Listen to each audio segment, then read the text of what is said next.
going to keep this very honest and heartfelt. Today when Angie asked me to introduce herself, first I thought I should write something. And I'm like, you know what, if I write something, it's not going to be as honest and true as it comes out. So this is me talking about Angie without any preparation, because that's how I know her. I met Angie 6 years ago when I moved here. She was one of the first few people I met. As a parent, I was in a new city. I have GT children. I was trying to find a support group of parents, and I found PACE, which is an organization which is a parent support group for academic excellence. And I met Angie over there, and I just learned that she knew so much about schools, about supporting children. I became friends with her. Over the years, we've been on the PACE board together. We've been on several district boards and district task force. We are on the GT task force. We are Destination Imagination team managers. She's a Destination Imagination team manager.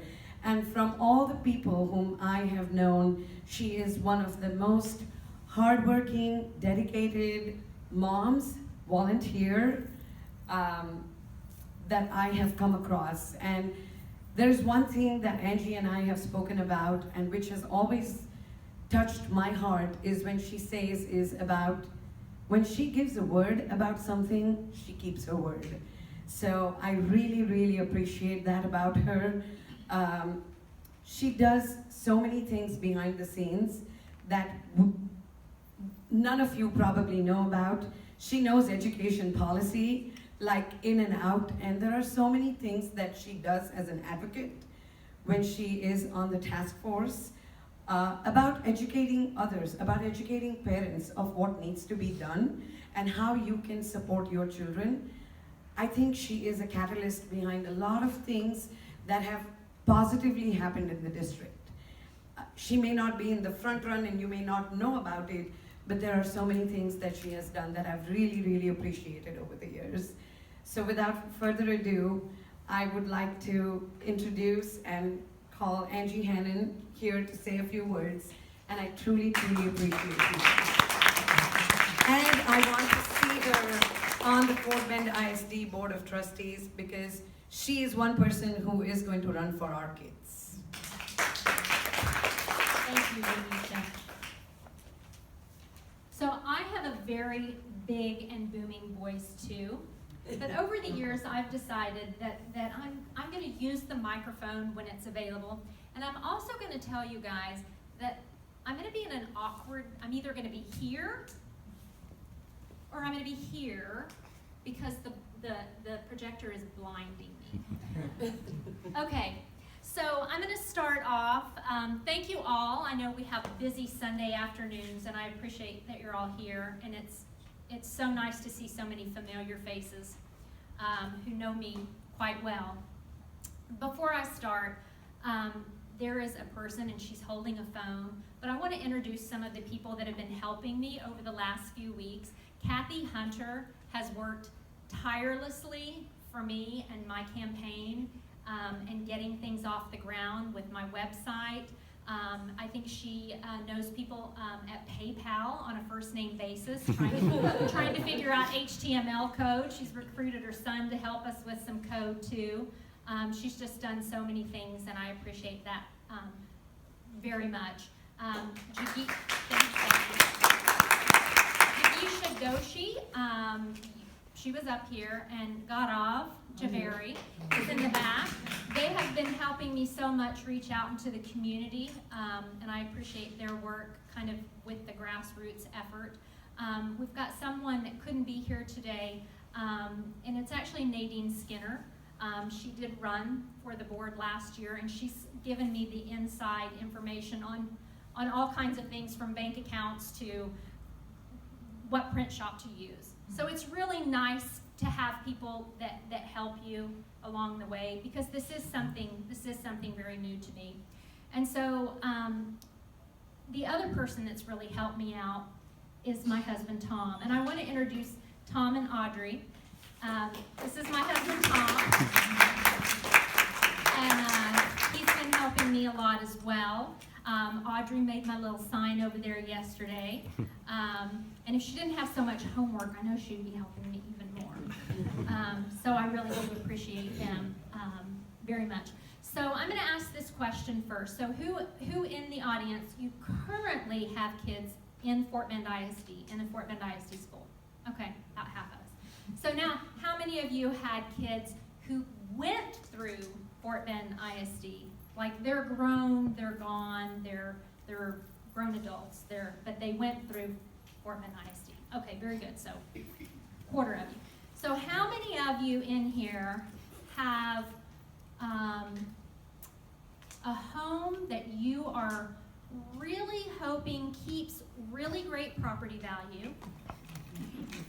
You want to, when you don't decide to move out of that house, you want people just banging on that door because they want to come because the school district is amazing. So how many of you, are that person? Okay. So I'm that person too. So I have a kiddo in the school district. Audrey is in 8th grade at Quail Valley Middle School, and a couple of her schoolmates are here tonight, or today, this afternoon. And so before I tell you a little bit about myself, I'm going to tell you a story. And you might think, why is she telling me this story? That's the story of my family. I will point out that another person, I have great neighbors. I live, as the crow flies, probably a half a mile from here in Sugar Lakes. And my neighbor took this picture in part of our neighborhood, and it's a beautiful old tree at the end of a street, and I feel lucky to have a neighbor who will also be my free photographer. She's a dentist, but also a great photographer. So she's helped me out as well. So here's a story, and I'm not running for city council. I'm not confused about what I'm running for. I'm running for the board, so bear with me with this story. So in about 2008, Tom and I reached out to people in the city, at the city of Sugar Land, because there was a whole bunch of new development around Floor Daniel. So nice, shiny new grocery store, nice, beautiful restaurants, nice brownstone houses, homes, and along with those homes came this nice, beautiful, long stretch of sidewalk. It was amazing. It was beautiful. But from Oyster Creek to Sugar Lakes, where I live, which was only maybe 50 or 60 yards, there was no sidewalk. And so if we wanted to use, families wanted to use their stroller, go walking, you either had to go through the grass or you had to go on the street. So we reached out to the people in the city, and it was about 2008, and actually they were quite responsive, and they built this fairly decent gravel path. It was a gravel path. It didn't look like this at the time. It was about 5 feet wide, and it was bordered by some metal, just strips to try to keep the grass from encroaching on there. It was great. People listened. They were pretty prompt. But then, so let's look at what happened. This was probably 3 years later. And so Audrey was pretty small. That's Audrey. And so, it's not the greatest for a small child to be on gravel on a bike. You don't get much traction. It's a little slippery. And then by 2014, the 5-foot path had barely turned into, the little trail that you see on the other side. So I decided, you know what? Okay, maybe our path could look better. And actually what inspired me is then they were building new beautiful sidewalks along Belknap that was going to the sugar mill where that new business property is going to happen.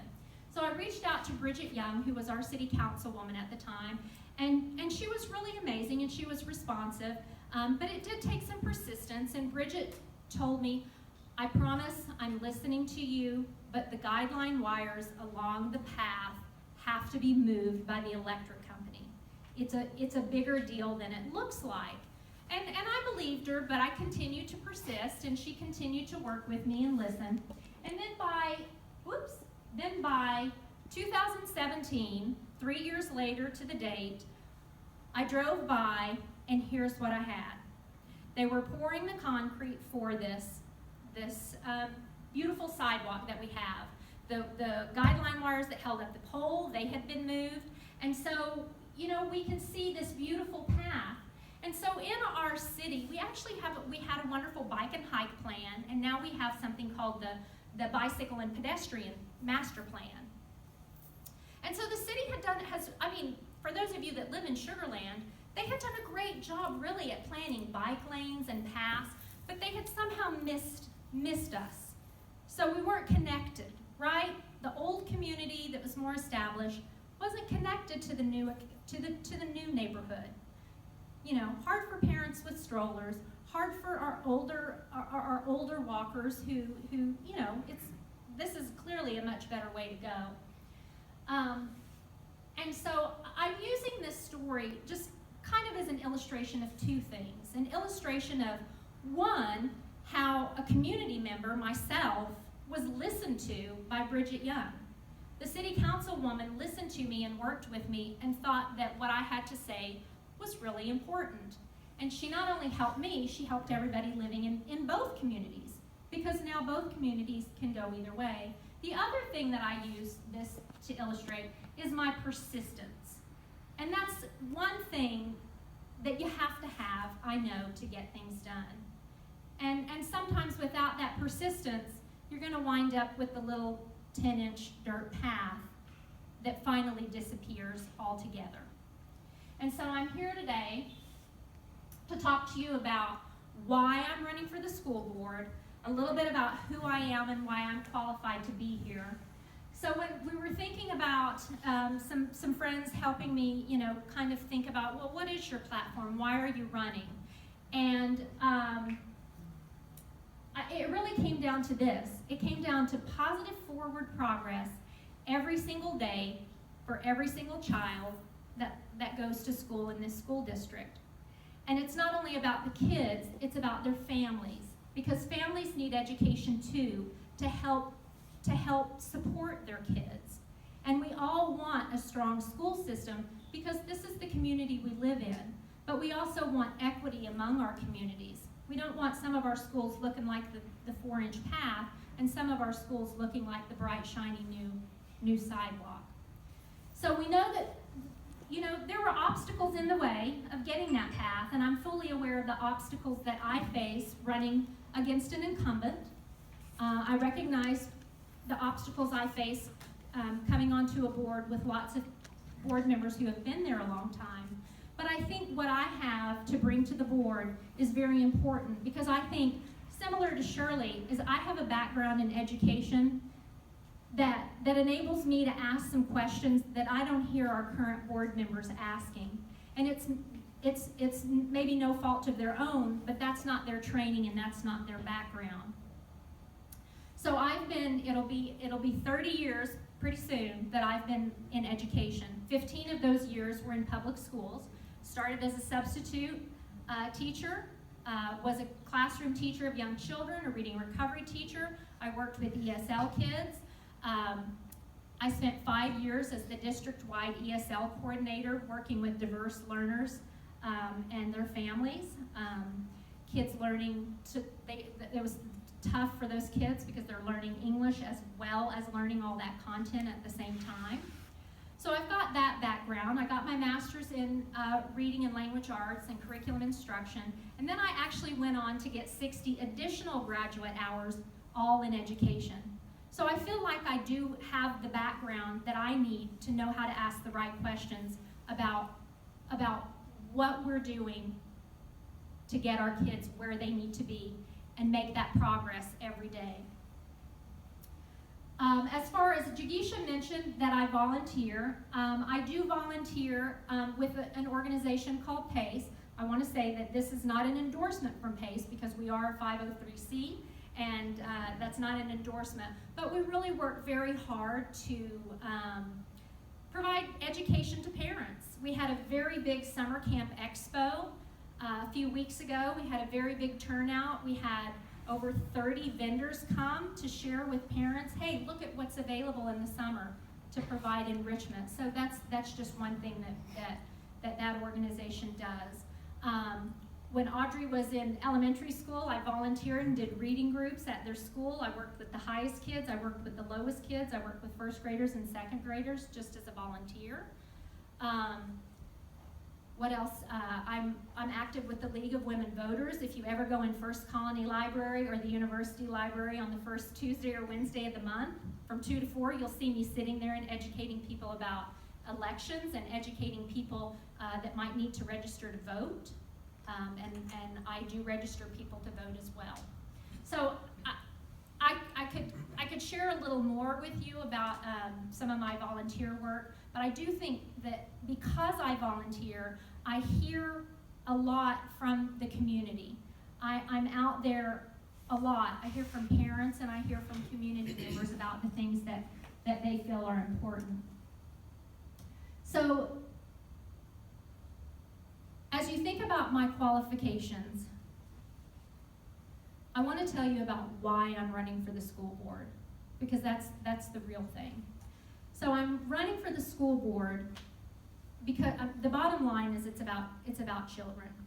And so I think that kids are very important, and I think that because I'm a mom who cares deeply about my kids' education, and I know that every one of you out here that have kids, that's a deep concern of yours. I think actually that's one of the things that makes me most qualified, is I'm a mom, and that's why I'm running, is because I want the very best for my kid when she gets to turn the tassel. I want her to get the most of what she can in Fort Bend ISD. So I also want to talk a little bit about what I think, what my vision is for kids that are learning. I think kids are amazing, and I think they have this amazing capacity to learn, and I think that we need to make sure that we are really embracing that capacity. And one of the reasons I really want to run is not because I disagree with everything that Fort Bend does. It's actually quite the opposite. I really agree with some of the written policies. When you sit down and you read the written policies, they're amazing. And when you look at something like the profile of a graduate, who wouldn't want their kids to have those attributes? And so I'm running because I want there to be a connection. I want there to be this true connection between what we say we're doing in policy and what our vision is. I want it to actually be what's happening in the classrooms. And so I'm just curious with the people here, because I saw about half of you. How many of you can name the indicators that are on the profile of a graduate? You can yell them out. Yell out one. Servant leader. Servant leader. Communication. Effective communicator is one. Lifelong learner. Lifelong learner. What, Shirley? Informed. Okay, informed, and that would be, there's one that is similar to informed, with critical thinker is one. Problem solver. Problem solver is in there with critical thinker, and then the other one is, and I kind of use this to say there's a lot of parents that we can't. It's very important to Fort Bend ISD. It appears in 12 of our policies connected directly with student instruction. But we can't necessarily name them rapidly. And I wonder if our kids can name them rapidly. And I wonder if we're measuring those outcomes. I think that's important. So I'm going to just use two pieces of vision today and policy to talk about why I want to be on the board. So just like the profile of a graduate, I feel critical thinking is so important. I think the instruction should be relevant. I think the students should have very student-centered instruction. I think they should really have a hand in what they get to do every day. They should have a voice in what they are doing. I know that there is curriculum that has to be taught, but I think when students have choices, that's going to be very beneficial to them. So one of the pieces in Profile of a Graduate, and we have those posters in every school right by the front door, is critical thinker. And you all know about STAR test, and you know about the indicators, some of the indicators that are for accountability. But critical thinking is so important to our kids, but I don't see how we're measuring the growth to get those kids to have those attributes at the end game. And so one example I'm going to point out, in 2013, we had a curriculum audit in Fort Bend ISD. And just like, I mean, you never want to see the paper that comes in the mail in an envelope that says you're having a tax audit, because do most of you know what that would mean? You're gonna be looked at pretty closely, right? Your taxes, your dollars, your spending, how you're accounting and telling the government what you're spending. So a curriculum audit does something similar. So auditors come in, and it's a deficit model. They're not coming in to tell you how wonderful you are. They're coming in to see where you have gaps. Like what are you what could you be doing better? And so in 2013, huge document, but one thing that was very, very loud to me was on critical thinking. So I believe that staff knew that the auditors were coming on certain days, and they collected what they called artifacts. It was work samples. 58% of the work samples they collected, and it was hundreds and hundreds, 58% of the samples were below grade level. So I'm going to say that again. 58% of the samples were below grade level, and they were also at the lower levels of thinking. That's just like knowledge, it's something I can remember, it's a fact, I can spell. And so what we're looking for with critical thinking are those higher level thinking skills. We want kids to be able to say, I read this article, is it true? Is it, is it propaganda? We want them to be able to evaluate and really think about, we want them to watch TV and the media and be able to think and determine, is this a manipulation through propaganda, or can I prove this? And so I'm very concerned because the auditors said, and this is just an example, that the evidence that they saw did not match what the policy said about rigor and challenge. And I think no matter if you're a pre-K child or you're a kiddo about to be graduating as a senior, I think you should have the opportunity to have rigor and challenge at your level. Pre-K should be looking a little bit more like play, I hope. But we want that. I want that in our schools. And so our ESL students, every single day, I want challenge and rigor for them at the right level. I want them to be able to have the appropriate materials they need. If you're a child with dyslexia, I want you to have the appropriate level of challenge and rigor. If you're a kiddo that's learning English, if you're a child in a bilingual program, if you're a child in a gifted program, if you're in a regular ed program, every single child should have the opportunity to have the challenge and the rigor that they need. So that's one example of policy and how there's maybe a mismatch. The other piece that I wanted to talk about was 21st century learning. Because 21st century learning also appears in one of our curriculum policies. And can anybody guess what 21st century learning means? Take a stab in the dark. It's about digital literacy. Like, can you use technology in a way that is going to make you a productive person in the workforce when you graduate? It's about, can you collaborate with others on real life problem solving? Can you communicate in a way that's effective in the day and time? The world has become so much smaller because we can communicate in that way. It's also very learner-centered. So I'm really, really targeting those policies and those visions that talk about critical thinking, they talk about rigor, they talk about challenge, and they talk about making sure our kids have the appropriate skills by the time they graduate. Because the vision is there, but I'm not sure that the measurement and evaluation of our programs is there either. I do have concern that we are not evaluating our programs like we should. So this is the year required by Fort Bend ISD policy that there should be another curriculum audit. And I want to be on the board because I want to be able to help the board understand, looking at that 2013 versus 2020. Now, where are we today? What growth, what is the positive progress forward we have made? We've had 7 years to work to advance our kids and our program. And I want to be that person to help ask the questions that I think need to be asked about that. So, let me look at my watch. It's been a while. So I'm going to go through these very quickly. These are my 5 sort of key points, my priorities. Students are one. I think students need more voice. I think we need to listen to them. I think they're so amazingly smart that they would give us ideas about their own learning and how they want to learn it.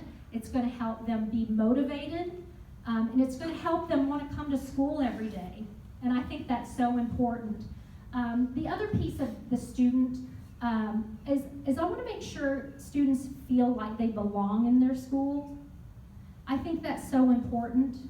I had the opportunity to be a human library back in the fall, and I noticed a girl sitting by herself. And I watched her for a while, and nobody went over, and I finally went over. And it was just any kid could ask any adult that was part of the library anything they wanted. It was to help them with communication skills. And so I went over and we started talking, and you could tell that she was not really wanting to talk to me. But by the end, we wound up talking for about 20 minutes. And I learned a lot about her. She was new to the school. She didn't have any friends there. Her friends were in FBISD. And she was really, really happy. She had a happy face by the time I left. But then 2 weeks later, I was delivering, I think, Halloween candy. And I went into the Avid room, and all of the people in the room said, "Hey, it's Miss Angie." I didn't know anyone in the room except that one child that I had talked to in the library. And so, when I talk about kids, I get choked up. So that one kiddo, it made a difference that somebody talked to her. Because it was important enough that she turned around and told everybody who I was. And that's important. Because everybody should be talked to when they're at school. I'm going to work on that. Sometimes I do that. So I'll come back around. Sorry about that. I think student success outcomes are right there. You've heard me. It's about really evaluating the programs that you have. But another piece of that is really looking at some of the measures that we are using to measure growth. We have something called REN 360 that measures math and reading growth. And I think that I need for our district to really look at that. I think some of our students, there is an artificial ceiling that we need measures that actually measure adequate yearly progress. I'm not sure that how we're measuring adequate yearly progress is meeting the needs of all of our learners. As far as stability, now here is one. I think stability is so important, not only in the community and the rezoning, and I know this school district is working with new policy on school boundaries. So I think implementing that vision of how school boundary committees might be looking different is very important, and the long-range planning needs to be more solidified than it currently is, because nobody wants their community rezoned. School rezoning is tough for communities, and I know that sometimes it has to happen. The other thing I want to talk about is reducing the amount, or the frequency rather, of how many times the district reorganizes its employees. I think that that's hard for employees, and I think that it makes it a challenge to make positive forward progress when you have constant reorganization. So I think that that's something that needs to be looked at very, very carefully. I also think stakeholder input is important, not only listening to student voices, but I think listening to teachers, counselors, principals, and people that work in central office too. And as an example, I think with reorganization, you have to reach out to everyone. You have to reach out to the community, people that work in the schools. I think we need to work at making sure that it's not just a few select handful of people who may be executive leaders making a decision about reorganizing a very large portion of our school. The last one is safety and security. I worry every day. I worry when I go to the movies, like where is the exit? And I hate to do that, but I do have a couple of things on here. I do think this district is moving in the right direction. I think their plan, their 2017 audit, I've read, I think the plan that they're using, the money that they've set aside for bond, I do think they're going in the right direction, and I support that. I support the direction they're going. One of the things I'd like to see, I would like to see them communicate with parents. What is my child being taught to do in emergency situations? Because I don't know what they're being taught. I do know that there is a safety protocol because I've seen it on the website, but I don't know that my child has been taught that. And I think that's one thing, because we want to reinforce with our kids what they're being taught at school in situations that may bring an emergency situation. So there's probably more. You can look on my website. But today, before you leave, I have some sticky notes over here by the water, and I would like you to do something for me. I would like you to just write one thing, whether you're here as a taxpayer, you want your property taxes or at least your property value to stay where it's at or even go up, or you're a parent. Tell me what positive forward progress looks like to you. Because I want to read that. And if you're a student today, tell me what positive forward progress looks like for you at school, or maybe next year. What does that look like to you? So I do want to hear from you. And then, this is my education speech. Please make sure to help me educate your neighbors. Everyone in Fort Bend ISD votes for every position. So even though I'm position 1, which is from the heart of Sugar Land, do you know those big highline wires that go through Oyster Creek? Like they start at, you can see them as you go across Lexington and 6. That's kind of the dividing line. So from there, this way is position 1. And Shirley's position is more on the other side of that highline wire. Actually, I'm at large. So Oh, you're at 4 as an at large, so you're everywhere. But everybody votes for every position. So please let your neighbors know that. Early voting is on April 20th, so this campaign is not going to be very long. The election is on May 2nd. You met some of my wonderful volunteers, so if you are going to volunteer to put a yard sign in, or you're going to volunteer to call some friends, or forward things on Facebook, or whatever you can do, knock on some doors, have a house party for me, and by party I just mean have some people over and some bottles of water. That's my idea of party. Yeah, water, well, okay. Okay, so just let us know. And then, so today I do have to ask this question, and this is awkward for me, and this is out of my comfort zone, but to buy those signs, and some of you may have seen my opponent's very large sign out in the middle of the median, but to buy those signs, I'm going to need some contributions. So if you go to my website, which you can either get there through the QR code or my website is there, you can also make checks available to me, and I've put that up here as well. So before I close, does anyone have any questions for me? You're a quiet group. I answered all your questions. Well, I appreciate you being here. I do want to hear what you think positive forward progress looks like to you. And again, thank you so much, everybody, for being here today for me. Vote Angie Hanan.